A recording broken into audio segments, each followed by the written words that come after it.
جی ایک عتیق خان نے ہمارا استحصال کیا ہے ہر معاملے میں. وہ میں اس لیے سمجھتا ہوں کہ دیکھیں انہوں نے وہی کام کیا ہے اس عرصہ 5 سال میں جو مسلم کانفرنس کرتی رہی ہے. دیکھیں جی ان کے جانے سے اثرات مرتب نہیں ہوئے، انشاءاللہ ایک بڑا اپسیٹ کرے گی. ابھی بسم اللہ الرحمن الرحیم. السلام علیکم، میں ہوں راجہ ماجد انور. آج میرے مہمان ہیں افراز عباسی. افراز عباسی کا تعلق درکوٹ LA14 سے ہے. تقریباً 15 سال سے پیپلز پارٹی کے جیالے ہیں. انہوں نے اپنی سیاست کا آغاز اسٹوڈنٹس پولیٹکس سے کیا اور اس وقت وہ راولپنڈی اسلام آباد میں اپنا ایک بزنس کا سیٹ اپ چلا رہے ہیں. بہت شکریہ افراز، آپ نے ہمیں اپنا قیمتی وقت دیا. وعلیکم السلام ماجد انور صاحب کو بھی بہت شکریہ. اچھا یہ بتائیے کہ آپ سیاست میں کب اور کیسے آئے؟ سیاست میں اسٹوڈنٹ پولیٹکس سے میں فرسٹ ایئر کا اسٹوڈنٹ تھا اور میرا سیاسی بیک گراؤنڈ میرے خاندان میں کوئی میرا باپ دادا کوئی سیاستدان نہیں تھا یا پھر میرے بھائیوں میں کوئی پولیٹیشین نہیں ہے. میں اپنی ایک سوچ تھی، میں اللہ پاک کا شکر ادا کرتا ہوں، میں نے کوشش کی. تو پیپلز پارٹی کو ہی کیوں جوائن کیا؟ پیپلز پارٹی کو میں نے اس لیے جوائن کیا، میں فرسٹ ایئر کا اسٹوڈنٹ تھا اور وہاں پہ ایک سبجیکٹ ہے جو پہلا سبجیکٹ ہے کیمسٹری کا، اٹامک اسٹرکچر. ہمارے ایک پروفیسر تھے ڈاکٹر محمود اقبال، بالکل غیر سیاسی آدمی تھے، ماشاءاللہ انتہائی قابل آدمی. انہوں نے اس اٹامک جو اسٹرکچر ہے اس کے اوپر اپنی ایک بات شروع کی کہ اٹامک کو پاکستان کو ایٹمی قوت بنانے میں کس کا رول ہے، بلکہ وہ بھی انہوں نے کوٹا میں اس کے اوپر کام بھی کیا تھا.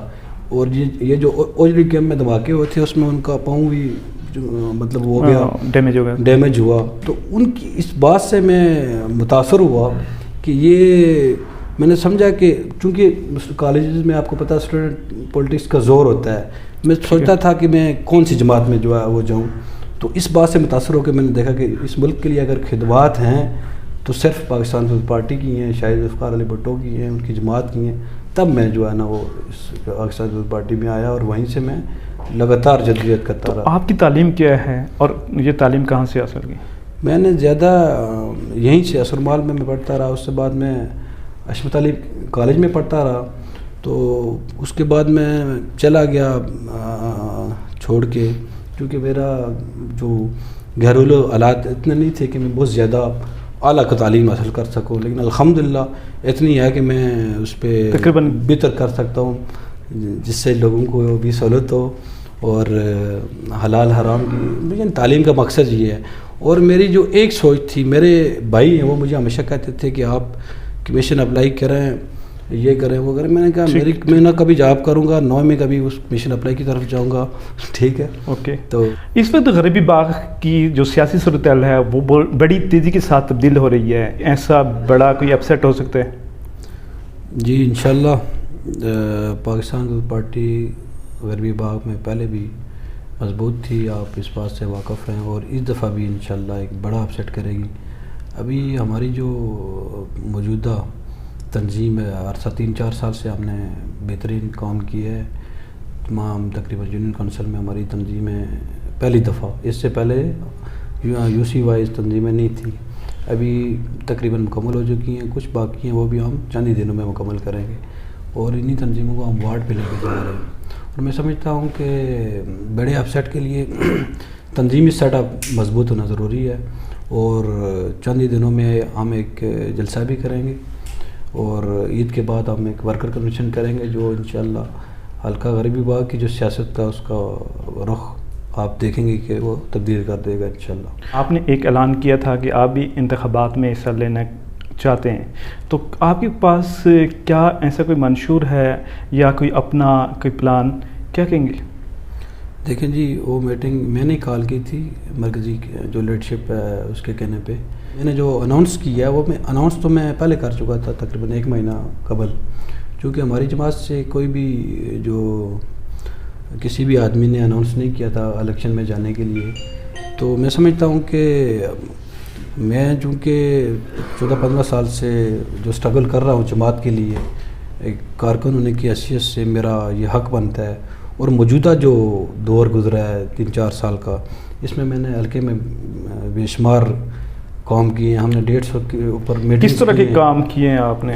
ہم نے جماعت کو منظم کیا، باقی ہم اقتدار میں تو ہے نہیں کہ ہم کوئی. لیکن جماعت کو منظم کرنے کے لیے آپ نے کس سطح پہ کام کیے ہیں اور کس نوعیت کے ہیں وہ؟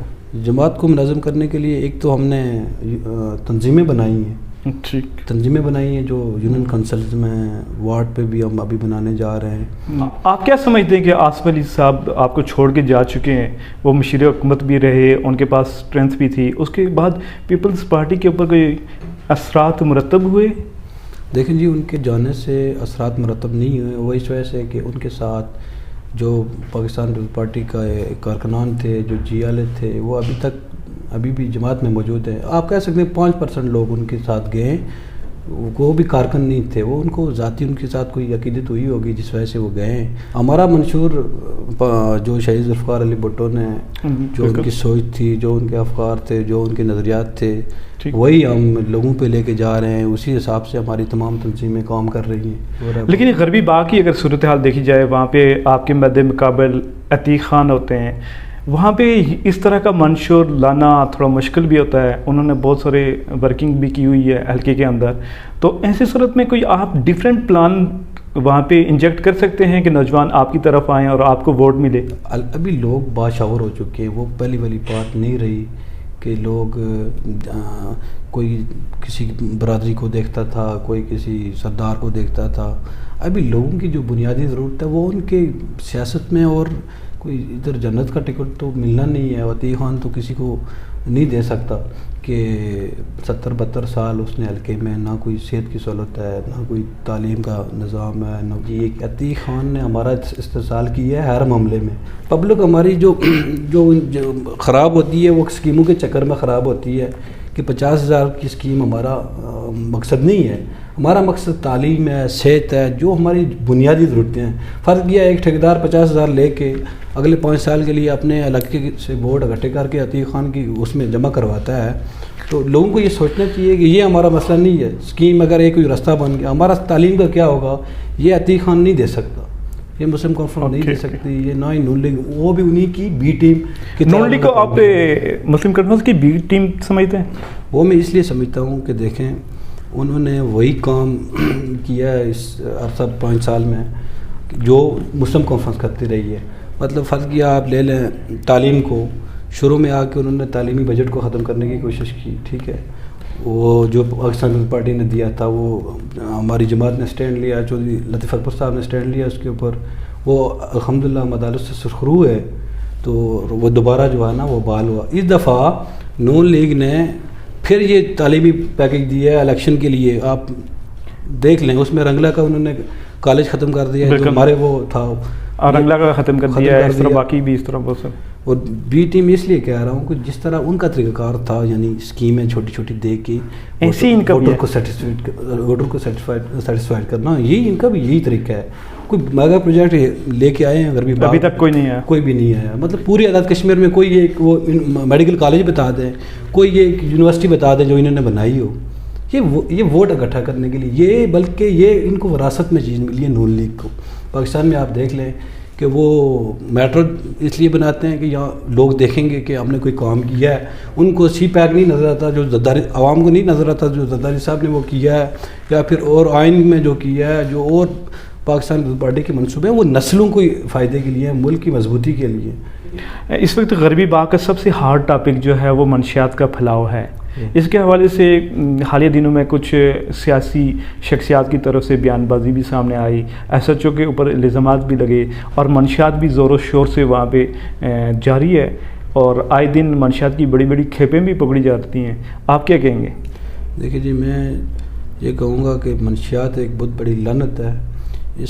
اس میں جو ہماری سوسائٹی ہے، جو ہمارا، اس کو رول ادا کرنا چاہیے. فرض کیا دیرکوٹ تھانہ موجود ہے، نیئرسٹ ہماری جو چوکیاں موجود ہیں، وہ ان کو ہل میں نہیں پتہ کہ ہمارا جو ہل کا گاؤں ہے وہاں پہ ہزاروں کی آبادی میں لوگ موجود ہیں، وہاں پہ کتنے منشیات فروش ہیں، یا پھر وہ یوز کرنے والے کتنے ہیں اور بیچنے والے کتنے ہیں. اس میں ہماری جو سوسائٹی ہے اس کا کردار ہونا چاہیے.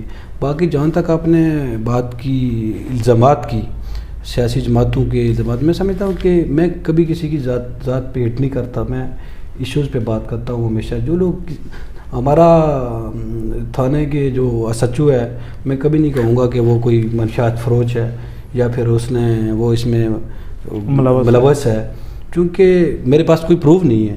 جس دن ہوگا تو میں اس کو سامنے لے کے آؤں گا، اور میرے پاس جو قانونی ادارے موجود ہیں میں ان کے پاس جاؤں گا.